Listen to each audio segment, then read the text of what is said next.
Hello friends, जो हम जेके SSV की हमने प्रीवियस ईयर के क्वेश्चन पेपर डिस्कस कर रहे हैं उसका आज हमारा 5th लेक्चर है।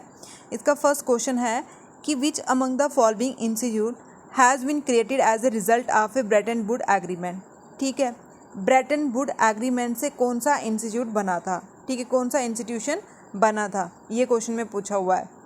तो ब्रेटन वुड जो कॉन्फ्रेंस हुई थी वो कहाँ हुई थी, यूएसए में हुई थी। उससे दो इंस्टीट्यूट बने थे, एक था आईएमएफ और एक था वर्ल्ड बैंक। ठीक है, एक था आईएमएफ और एक था वर्ल्ड बैंक। जो आईएमएफ है, आईएमएफ की फुल फॉर्म क्या होती है, इंटरनेशनल मॉनेटरी फंड। ठीक, और इसके ये इस्टेब्लिश कब हुआ था, 27 दिसंबर 1945। ठीक, इसका हेडक्वार्टर कहाँ है, वाशिंगटन डीसी में। ठीक है, ये लंदन में है। ठीक है, ये लंदन में है। और जो वर्ल्ड बैंक है, ठीक, जो वर्ल्ड बैंक है वो उसका हेडक्वार्टर भी यहीं पे है। ठीक है, वाशिंगटन डीसी में ही है, लंदन में ही है। ठीक है, अब वर्ल्ड बैंक और आईएमएफ में क्या डिफरेंस है, वर्ल्ड बैंक और आईएमएफ में क्या डिफरेंस है। जो वर्ल्ड बैंक होता है वो लॉन्ग टर्म लोन प्रोवाइड करता है और आईएमएफ जो होता है वो शॉर्ट टर्म लोन प्रोवाइड करता है। ठीक, उसके बाद आता है हमारा नेक्स्ट ऑप्शन दिया उन्होंने, यूनाइटेड नेशन। जो यूनाइटेड नेशन था वो कब बना था, 24 अक्टूबर 1945 में। ठीक है, 1945 में। ठीक, इसका हेडक्वार्टर कहाँ है, इसका हेडक्वार्टर है न्यूयॉर्क में। ठीक है, इसका हेडक्वार्टर न्यूयॉर्क में। इसके 6 मेंबर हैं। कौन कौन से मेंबर हैं, 6 मेंबर हैं, general assembly, security council, trusteeship और इंटरनेशनल कोर्ट और United nation economic and scientific development. ठीक है, उसके बाद आता है हमारा फूड एंड एग्रीकल्चर ऑर्गेनाइजेशन। ठीक है, food and agriculture organisation. Food and agriculture organisation ये क्या है, ये देखा जाए तो ये जो न्यूट्रिशंस वगैरह देखती है, फूड में इम्प्रूवमेंट लाना, ठीक है, उसके लिए बनाई हुई है ऑर्गेनाइजेशन। और ये कब इस्टेब्लिशमेंट हुई थी, 16 अक्टूबर 1945 में। ठीक है, 1945 में। इसका हेडक्वार्टर है रोम, इटली में। ठीक है, इसका हेडक्वार्टर कहाँ है, रोम, इटली में। ठीक, अब नेक्स्ट है इंटरनेशनल लेबर ऑर्गेनाइजेशन। ठीक है, इंटरनेशनल लेबर ऑर्गेनाइजेशन जो लेबर के बारे में देखती है। ठीक है, इसका हेडक्वार्टर कहाँ है, जनेवा, स्विट्जरलैंड में। ठीक है, जनेवा, स्विट्जरलैंड में। ठीक, और ये फर्स्ट एंड ओल्डेस्ट एजेंसी है। ठीक है, फर्स्ट एंड ओल्डेस्ट एजेंसी है यूनाइटेड नेशन की, स्पेशल। ठीक है, जो स्पेशल एजेंसी है ना उसमें फर्स्ट और ओल्डेस्ट कौन सी है, international and labour organisation.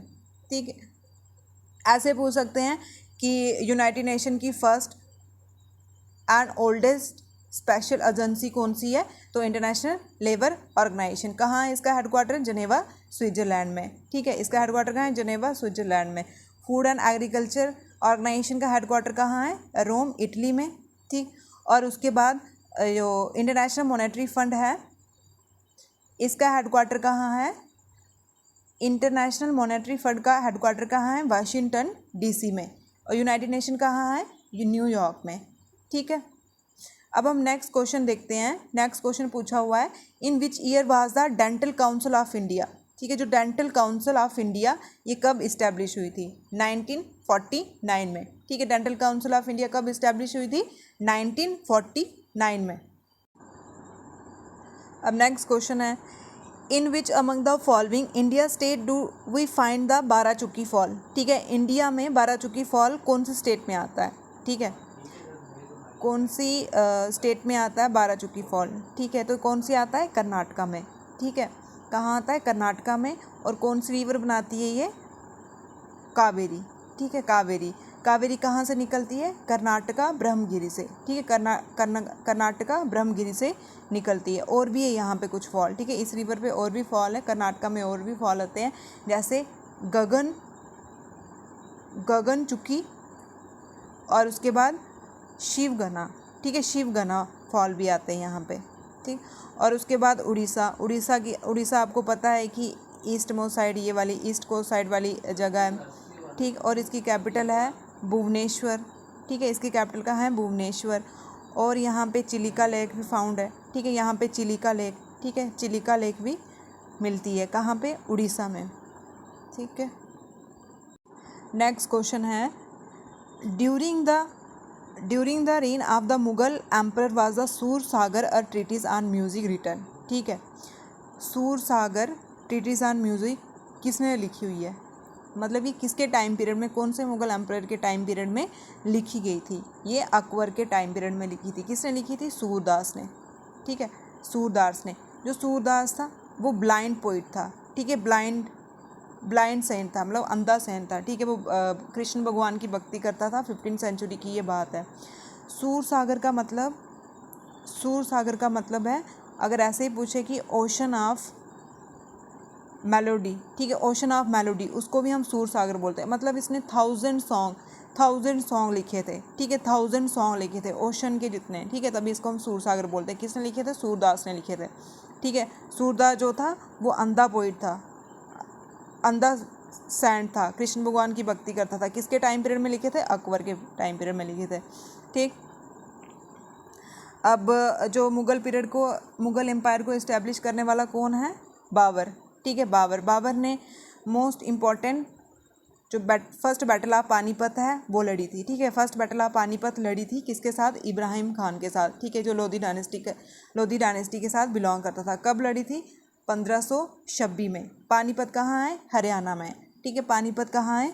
Haryana में। इसने और भी वॉर लड़ी थी, जैसे बैटल ऑफ चंदेरी। ठीक है, किसके साथ लड़ी थी? रूलर मदीनी के साथ। ठीक है, और उसके बाद उसने बैटल ऑफ गागरा लड़ी थी इब्राहिम लोधी के अंकल के साथ। ठीक है, उसके बाद हुमायूं आता है। ठीक है, उसके बाद अकबर आता है। हुमायूं अकबर का फादर था। ठीक, हुमायूं अकबर के बारे में हम देखें तो इसके 9 रतन थे।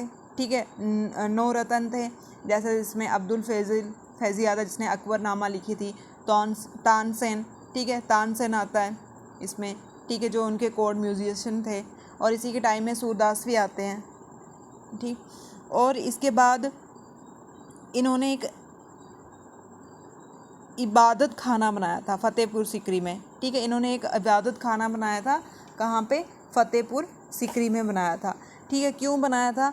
क्योंकि ये किसको मानते थे? सलीम चिश्ती को। ठीक है, सलीम चिश्ती को, जो कहाँ पे रहते थे? वो सीकरी के पास ही रहते थे। ठीक है, उनकी सीकरी कहाँ है? आगरा में। ठीक है, आगरा के पास ही उनकी मस्जिद थी, तो वो उनको बहुत ही ज़्यादा मानते थे। ठीक, वो उनको बहुत ही ज़्यादा मानते थे। इबादत खाना में धर्म के रिलीजियस मैटर को डिस्कस किया जाता था। ठीक है, डिस्कस किया जाता था। अकबर एक ऐसा बंदा था कि वो कोई भी धर्म को ये नहीं बोलता था कि ये धर्म नहीं मानो, वो धर्म नहीं मानो। ठीक है, जिसकी मर्जी है, जो मर्जी धर्म मानो। ठीक, इसके बाद उनके बेटे आते हैं जहांगीर। ठीक है, जहांगीर ने कश्मीर में भी शाहजहां बाग बनाया था अपनी वाइफ नूरजहां के नाम पे। ठीक है, और इन्होंने एक जंजीर आदल, ठीक है, जंजीर आदल बेल बनाई थी। ठीक है, जो मतलब एक बड़ी सी घंटी होती थी जिससे क्या शो करते थे? वो जस्टिस। ठीक है, जस्टिस, न्याय दिलाते थे उससे। और इनके टाइम पीरियड में एक फॉरेन ट्रैवलर आया था जिसका नाम था पिटिक्सा वैली। ठीक है, पिटिक्सा वैली। ठीक, उसके बाद शाहजहां जहांगीर का बेटा था शाहजहां आपको पता ही है, जिन्होंने ताजमहल बनाया हुआ है अपनी वाइफ मुमताज महल की याद में। ठीक, और उसके बाद उसके बाद आता है औरंगज़ेब को जिंदा पीर भी बोलते हैं, आलमगीर भी बोलते हैं। ठीक है, इन्होंने बीवी का मकबरा बनाया था। ये बहुत ही इंपॉर्टेंट क्वेश्चन है और बहुत बार आपने देखा होगा एसएससी एग्ज़ाम, जेके एसएसबी के एग्ज़ाम में आया हुआ है कि बीवी का मकबरा। ठीक, बीवी का मकबरा कहाँ पे है? ठीक है, कहाँ पे है और क्यों इंपॉर्टेंट है? क्योंकि ये ताजमहल की तरह ही है, ताजमहल की तरह ही है। ठीक है, ताजमहल बनाया था शाहजहां ने और उसके बेटे ने क्या बना दिया था? बीवी का मकबरा। कहाँ पे? औरंगाबाद में। ठीक है, औरंगाबाद में। ठीक, ताजमहल किसने बनाया था? शाहजहां ने। और बीवी का मकबरा किसने बनाया था? वो भी सिमिलर ऐसे पूछ सकते हैं कि ताजमहल की तरह कौन सा एक और महल है? ठीक है, तो वो है बीवी का मकबरा। कहाँ है? औरंगाबाद में है। ठीक है, औरंगाबाद में। किसने बनाया था? औरंगज़ेब ने बनाया था। ठीक, और औरंगज़ेब के टाइम में 9th गुरु, सिखों के जो 9th गुरु थे, गुरु तेज बहादुर जी, औरंगज़ेब ने इनको ऑर्डर दिया था अरेस्ट करने के लिए। ठीक है, अरेस्ट करने के लिए। और जो तेज बहादुर जी हैं, इन्होंने खालसा कंसेप्ट को इस्टेब्लिश किया था, ठीक है, खालसा कंसेप्ट को इस्टेब्लिश किया था, ठीक है। 9th गुरु कौन थे? तेज बहादुर जी। और किसके टाइम पीरियड में? ये औरंगजेब के टाइम पीरियड में, ठीक है, औरंगजेब के टाइम पीरियड में। हमारा क्वेश्चन क्या था कि सूरसागर, सूरसागर किसने लिखा था? सूरदास ने लिखा था। सूरदास एक ब्लाइंड पोइट, ब्लाइंड सेंट है, मतलब अंधे थे ये, और ये कृष्ण भगवान की भक्ति करते थे। इन्होंने बहुत ज़्यादा, मतलब भगवान के लिए, भगवान की भक्ति में बहुत ज़्यादा इन्होंने म्यूज़िक, गाने, जो भजन होते हैं वो लिखे हुए हैं, तभी हम इसको सूरसागर, ओशन ऑफ ए मिल्ड्स बोलते हैं। और किसके टाइम पीरियड में ये थे? ये अकबर के टाइम पीरियड में थे, 15th सेंचुरी में थे, ठीक है। उसके बाद आता है हमारा, अब क्वेश्चन पूछा हुआ है कि which among the following is ornithologist who regard as the word man of India, ठीक है। कौन सा अरेंथोलॉजिस्ट है जिसको हम वर्ड मैन ऑफ इंडिया बोलते हैं? अरेंथोलॉजिस्ट का मतलब होता है जो वर्ड की स्टडी करता है, ठीक है, जो वर्ड की स्टडी करता है। और वर्ड मैन ऑफ इंडिया हम किसको बोलते हैं? सलीम अली, ठीक है, सलीम अली को। आप एक जम्मू कश्मीर में भी एक नेशनल पार्क है जिसको हम सिटी फॉरेस्ट बोलते हैं, श्रीनगर में है ये, और इन्हीं के नाम पे, ठीक है, इन्हीं के नाम पे पड़ा हुआ है, सलीम अली नेशनल पार्क भी बोलते हैं। सिटी फॉरेस्ट का दूसरा नाम क्या है? सलीम अली। ऐसे भी क्वेश्चन पूछ सकते हैं कि सिटी फॉरेस्ट का दूसरा नाम क्या है? सलीम अली, ठीक है, सलीम अली। सलीम अली कौन थे? अरेंथोलॉजिस्ट। अरेंथोलॉजिस्ट का क्या मतलब होता है? जो स्टडी करते हैं बर्ड की। और ये नेशनल पार्क कहाँ है? ये जम्मू कश्मीर में है, ठीक है, जम्मू कश्मीर श्रीनगर में है। और क्वेश्चन हमारा था कि वर्ड मैन ऑफ इंडिया कौन है? तो ये हैं सलीम अली, ठीक है, सलीम अली, अरेंथोलॉजिस्ट, जो वर्ड की स्टडी करते हैं। और इसके साथ ये पूछा हुआ इन्होंने सिडनी डे रिप्ले, ठीक है, ये ऑप्शन में भी दिया। ये कौन है? ये अमेरिकन इंश्योरेंस एग्जीक्यूटिव है, ठीक है, अमेरिकन इंश्योरेंस एग्जीक्यूटिव है। ये न्यूज़ में चल रहा था उस टाइम, तो तभी इन्होंने ये नाम डाला हुआ है। और उसके बाद है BS बिजयान, ठीक है, BS बिजयान, ये चेयरमैन है, ठीक है, ये चेयरमैन है। जो सलीम अली फाउंडेशन है ना केरला में, उसके चेयरमैन है, ठीक है, उसके चेयरमैन हैं कौन? BS बिजयान। सलीम अली फाउंडेशन में क्या? बायोडाइवर्सिटी को कंजर्व किया जाता है, ठीक है, जो बायोडाइवर्सिटी होती है, living different variety plants, animals, birds, ठीक है, उनको कंजर्व करने के लिए सलीम अली फाउंडेशन बनाया हुआ केरला में। उसके चेयरमैन कौन है? BS बिजयान, ठीक है, BS बिजयान। अब नेक्स्ट क्वेश्चन जो है ये स्पोर्ट्स से आया हुआ है, ठीक है। Which among the following is regard the highest award to a sports person in India, ठीक है, मतलब कौन सा हाईएस्ट अवार्ड है जो स्पोर्ट पर्सन के नाम पे रखा हुआ है, ठीक, क्या नाम है उसका? उसका नाम है मेजर ध्यानचंद खेल रत्न अवार्ड, ठीक है, मेजर ध्यानचंद खेल रत्न अवार्ड। पहले इसका नाम था राजीव गांधी खेल रत्न अवार्ड, ठीक है, राजीव गांधी जो हमारे प्राइम मिनिस्टर हैं उनके नाम पे पड़ा हुआ था। अब ये ध्यानचंद कौन थे? ठीक है, ये हॉकी प्लेयर थे, ठीक है, ये हॉकी प्लेयर थे, उनके नाम पे, ठीक है, उनके नाम पे इस मेजर ध्यानचंद खेल रत्न अवार्ड, ठीक है, ये highest sporting honour of India, ठीक है, हाईएस्ट जो स्पोर्टिंग ऑनर ऑफ इंडिया है उनको ये अवार्ड दिया जाता है। और कौन देती है? Ministry of youth and sport, ठीक है, ministry of youth and sport देते हैं ये वाला अवार्ड, ठीक है। ये डिफरेंट कैटेगरी में देते हैं। जैसे फर्स्ट चेस प्लेयर कौन थे जिनको ये अवार्ड मिला था? विश्वनाथम, ठीक है। और शूटिंग में कौन थे? अभिनंदन, ठीक है। और उसके बाद है सेकेंड उन्होंने दिया हुआ राष्ट्रीय खेल प्रोत्साहन पुरस्कार, ठीक है, राष्ट्रीय खेल प्रोत्साहन पुरस्कार, ये रिपब्लिक डे में, ठीक है, जो रिपब्लिक डे 26 जनवरी 1950 में मनाया जाता है, उस दिन जो स्पोर्ट्स ऑनर को अवार्ड दिया जाता है उसको हम बोलते हैं राष्ट्रीय खेल पुरस्कार, ठीक है। जो रिपब्लिक डे वाले दिन दिया जाता है उसको हम बोलते हैं राष्ट्रीय पुरस्कार। उसके बाद आता है अर्जुना अवार्ड, ठीक है, अर्जुना अवार्ड जो आउटस्टैंडिंग, मतलब जो बहुत ज़्यादा अच्छा खेलता हो, आउटस्टैंडिंग परफॉर्मेंस में अर्जुना अवार्ड दिया जाता है, ठीक। राजीव गांधी अवार्ड को ही नाम डाल दिया हमने मेजर ध्यानचंद। अभी ये ध्यानचंद कौन थे? ये हॉकी प्लेयर थे, ठीक है, हॉकी प्लेयर थे। और मेजर ध्यानचंद खेल रत्न अवार्ड को हाईएस्ट स्पोर्टिंग ऑनर भी बोलते हैं, ठीक है। ऐसे पूछ सकते हैं कि highest sporting honour of India कौन सा अवार्ड है? तो मेजर ध्यानचंद खेल रत्न अवार्ड, ठीक। और राष्ट्रीय खेल पुरस्कार कौन सा है? जो रिपब्लिक डे वाले दिन दिया जाता है स्पोर्ट्समैन को। अर्जुना अवार्ड जो आउटस्टैंडिंग, मतलब बहुत अच्छा खेलता है, उसको दिया जाता है ये, ठीक है। Who among the following was the first female to become the governor of an Indian state? Question में पूछा है कि फर्स्ट फीमेल कौन थी जो फर्स्ट फीमेल गवर्नर कौन थी, ठीक है, फर्स्ट फीमेल गवर्नर कौन थी इंडिया में? तो ये कौन थी? सरोजनी नायडू जी, ठीक है। कौन थी ये? सरोजनी नायडू जी। ठीक है, जो इंडियन नेशनल कांग्रेस की फर्स्ट गवर्नर भी कौन थी हमारी, फर्स्ट इंडियन गवर्नर कौन थी, सरोजनी नायडू। और first governor Indian National Congress की फर्स्ट गवर्नर पूछे तो कौन थी वो, फर्स्ट प्रेसिडेंट कौन थी, एनी बेसेंट। अगर इंडिया की पूछे तो सरोजनी नायडू। ठीक है, सरोजनी नायडू। और इंडिया स्टेट की फर्स्ट फीमेल गवर्नर कौन थी, सरोजनी नायडू। सरोजनी नायडू को नाइट एंजल ऑफ इंडिया भी बोलते हैं। और उसके बाद नाइट एंजल ऑफ कश्मीर हम हब्बा खातून को बोलते हैं, जो कश्मीरी पोइटिस्ट है। ठीक है, उसके बाद सुब्बा लक्ष्मी। सुब्बा लक्ष्मी कौन है, ये तमिलनाडु की सिंगर है। ठीक है, ये तमिलनाडु की सिंगर है और ये फर्स्ट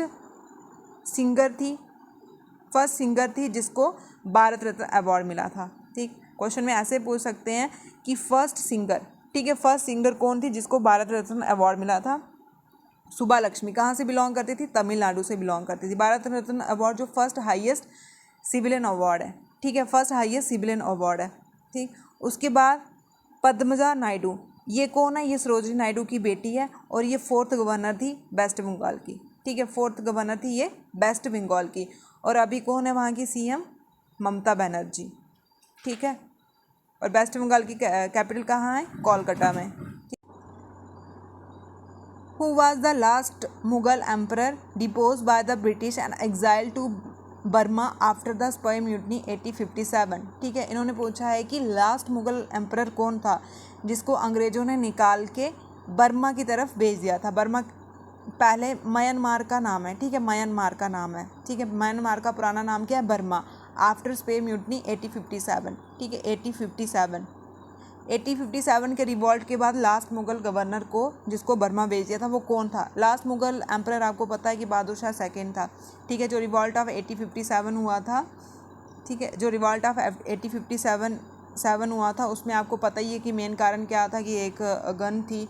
ठीक है, एक गन थी इनफिल्ड राइफल जिसको बोलते थे, उसमें सूअर और गाय की चर्बी से बनी थी। तो इससे हिंदुओं का भी मुसलमानों का दोनों का मतलब धर्म भ्रष्ट हो रहा था, इससे वो ज़्यादा बढ़ के थे। ठीक है, और भी कारण थे, पॉलिटिकल, रिलीजियस, मिलिट्री, बहुत से कारण थे। ठीक है, सबसे ज़्यादा इसमें जो मंगल पांडे थे जो म्यूटनी बैरकपुर से बिलोंग करते थे उन्होंने बहुत प्रोटेस्ट किया इसके खिलाफ। और उसके बाद इसमें कौन कौन किस किस ने पार्टिसिपेट किया था, दिल्ली से बहादुर शाह सेकंड। ठीक है, दिल्ली से बहादुर शाह सेकंड और लास्ट मुगल एम्परर भी यही थे। और झांसी से रानी लक्ष्मीबाई, कानपुर से, कानपुर कहाँ है, महाराष्ट्र में, नाना साहिब। ठीक है, नाना साहिब तांते टोपे। ठीक, लखनऊ से बेगम हजरत महल और उनका बेटा बिरजिस कादिर और बिहार से कुंवर सिंह। ठीक है, कुंवर सिंह जो सबसे ओल्डेस्ट पर्सन थे उस टाइम के। बरेली से खान बहादुर खान। ठीक है, खान बहादुर खान, ये बहुत इंपॉर्टेंट है। ठीक है, इसको आप लर्न कर लेना कि कौन कौन कहाँ से बिलोंग कर रहा था। जैसे दिल्ली से बहादुर शाह सेकंड जो लास्ट गवर्नर जनरल थे, कानपुर से नाना साहिब और झांसी से रानी लक्ष्मीबाई, लखनऊ से बेगम हजरत महल और उनके बेटे बिरजिस कादिर, फैज़ाबाद से मौलवी अहमदुल्ला, बरेली से खान बहादुर और बिहार से कुंवर सिंह। ठीक, और क्वेश्चन में यही पूछा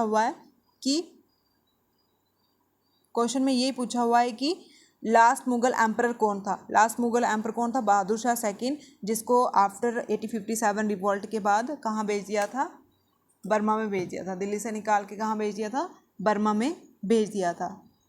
ठीक है, अब क्वेश्चन है who was the first chief election commissioner of India. ठीक है, फर्स्ट चीफ इलेक्शन कमीशन कौन थे इंडिया में, सुकुमार सेन। ठीक है, सुकुमार सेन। जो इलेक्शन कमीशन ऑफ इंडिया है वो आर्टिकल 324 में आता है और इसका जो टाइम पीरियड है वो 6 ईयर और 65 एज। ठीक है, 65 एज। और कौन सा आर्टिकल है, 324। ठीक है, ये सभी के इलेक्शंस कंडक्ट करवाता है एक म्यूनसिपलिटी और पंचायत को छोड़ के। ठीक है, बाकी ये सभी के इलेक्शन कंडक्ट करवाता है। और अभी कौन है, सुनील अरोड़ा। एट प्रेजेंट कौन है, सुनील अरोड़ा। ठीक, उसके बाद इसमें दिया हुआ है कि टी स्वामीनाथन हमने पढ़ा था जो ग्रीन रेवोल्यूशन को फाउंड किया था। और इंडिया के फादर कौन है ग्रीन रेवोल्यूशन के, टी स्वामीनाथन। ठीक है, फादर ऑफ इंडिया रेवोल्यूशन कौन है, टी स्वामीनाथन। अगर वर्ल्ड के पूछे तो नॉर्मन है, लेकिन इंडिया के कौन है, टी स्वामीनाथन। और फाउंडर कौन है ग्रीन रेवोल्यूशन के, वो भी टी स्वामीनाथन। ग्रीन रेवोल्यूशन में क्या था, वीट और राइस को प्रमोट करना। ठीक है, उनकी ग्रोथ करवाना। और ये जो SP सेन वर्मा है ये भी हमारे थर्ड चीफ इलेक्शन कमीशन है इंडिया के, ठीक है, थर्ड चीफ इलेक्शन कमीशन है इंडिया के। कौन से आर्टिकल में आते हैं? 324 में, ठीक है, 324। अब नेक्स्ट क्वेश्चन है, the resolution to initiate the quit India movement was adopt by Indian National Congress as it session held, ठीक है। जो क्विट इंडिया मूवमेंट स्टार्ट हुआ था उस टाइम जो इंडियन नेशनल कांग्रेस का सेशन कहाँ बैठा था, ठीक है, जिसमें ये रेजोल्यूशन लिया था कि भारत छोड़ो आंदोलन, उस टाइम इंडियन नेशनल कांग्रेस का सेशन कहाँ बैठा था? ये बॉम्बे में बैठा था। इंडियन नेशनल कांग्रेस 1885 में इस्टेब्लिश हुई थी और हर एक साल के बाद इसका सेशन बैठता था, ठीक। और जो क्विट इंडिया मूवमेंट था इसमें गांधी जी ने एक नारा निकाला था, डू और डाई, ठीक है, डू और डाई, ठीक। और इसको हम लीडरलेस मूवमेंट भी बोलते हैं। क्यों बोलते हैं? क्योंकि ये कब स्टार्ट हुआ था? 8 अगस्त 1942 में, और 9 अगस्त को ही सभी अच्छे बड़े बड़े लीडर थे उनको अरेस्ट कर लिया गया था, तभी इनको हम लीडरलेस मूवमेंट भी बोलते हैं, तो इसमें जो अंडरग्राउंड रेवोल्यूशनरी एक्टिविटी थे वो कौन थे? जयप्रकाश नारायण जी, ठीक है, अरुणा असफ अली, ठीक है, अरुणा असफ अली जिन्होंने कांग्रेस रेडियो इस्टेब्लिश किया था, उषा मेहता, ठीक है, बहुत से इंपॉर्टेंट लीडर भी हैं इसमें पार्टिसिपेट किया था,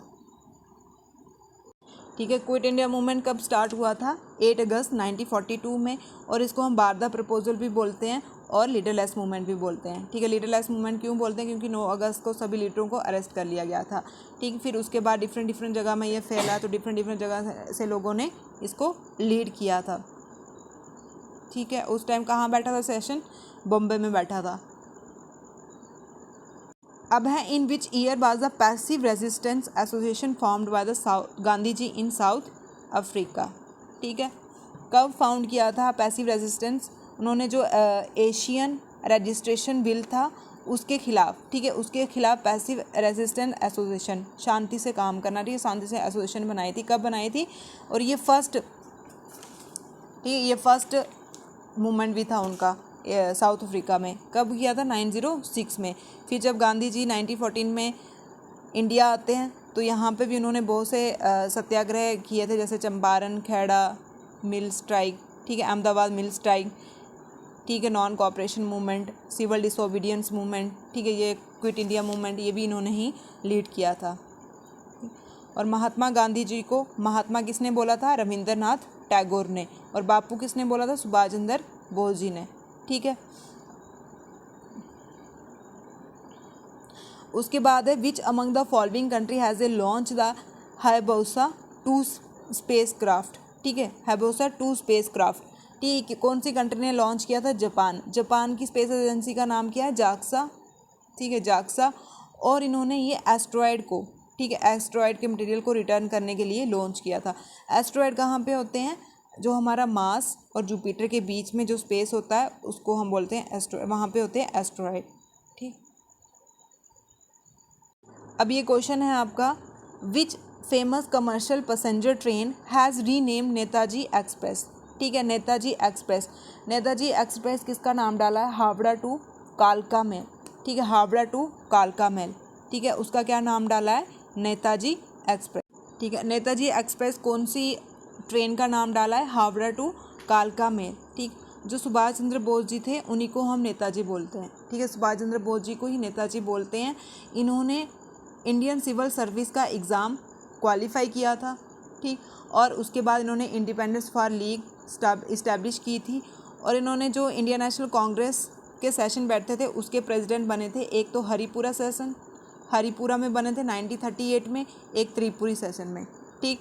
एक हरिपुरी, ये बहुत इंपॉर्टेंट है, हरिपुरी सेशन और त्रिपुरी सेशन में इन्होंने रिज़ाइन दे दिया था क्योंकि इनका थोड़ा कन्फ्लिक्ट होता गया था गांधी जी के साथ। फिर उन्होंने फॉरवर्ड ब्लॉक, मोस्ट इम्पॉर्टेंट, कि फॉरवर्ड ब्लॉक किसने इस्टेब्लिश की थी? सुभाष चंद्र बोस जी ने। कब की थी? 1939 में। फिर उसके बाद ये बर्लिन चले जाते हैं, फिर वहाँ पे जाके 1943 में सिंगापुर में जाके आज़ाद हिंद फौज की इस्टेब्लिशमेंट करते हैं, ठीक है। इन्होंने ही महात्मा गांधी को फादर ऑफ ए नेशन भी बोला था और बापूजी भी बोला था। फादर ऑफ ए नेशन किसने बोला था? महात्मा गांधी को सुभाष चंद्र बोस जी ने, और बापूजी भी इन्होंने ही बोला था। फिर वहाँ पे इन्होंने फेमस स्लोगन निकाला था, दिल्ली चलो और जय हिंद। ठीक है, जो जय हिंद हम बोलते हैं वो किसने स्लोगन निकाला हुआ है, वो सुभाष चंद्र बोस जी ने, नेताजी ने निकाला हुआ है। ठीक है, और दिल्ली चलो किसने बोला हुआ है, ये भी सुभाष चंद्र बोस जी ने। कौन से सेशन को इन्होंने प्रेजाइड किया था, हरिपुरी और त्रिपुरी। कौन सा सेशन रिज़ाइन करके फॉरवर्ड ब्लॉक बनाई थी, त्रिपुरी सेशन। ठीक है, फॉरवर्ड ब्लॉक भी इन्होंने ही बनाई थी। और आज़ाद हिंद फौज की इस्टेब्लिशमेंट भी सुभाष चंद्र बोस जी ने की थी। The species such as Asiatic cheetah and Malabar civet come under the category of a IUCN Red List। ठीक है, ये जो एशियाटिक चीता है और मालावर केविट है, ये कौन सी कैटेगरी में आता है IUCN के, ये क्रिटिकली इंडेंजर। ठीक है, क्रिटिकली इंडेंजर स्पीशीज़ में आता है। और ये जो इंटरनेशनल IUCN क्या है, ये international union conservation of nature को बचाने के लिए इंटरनेशनल ऑर्गेनाइजेशन बनाई हुई। कब बनाई थी, 1948 में बनाई थी। इसका हेडक्वार्टर कहाँ है, जिनेवा स्विट्ज़रलैंड में। ठीक है, और इसके अंदर एक रेड डाटा बुक आती है।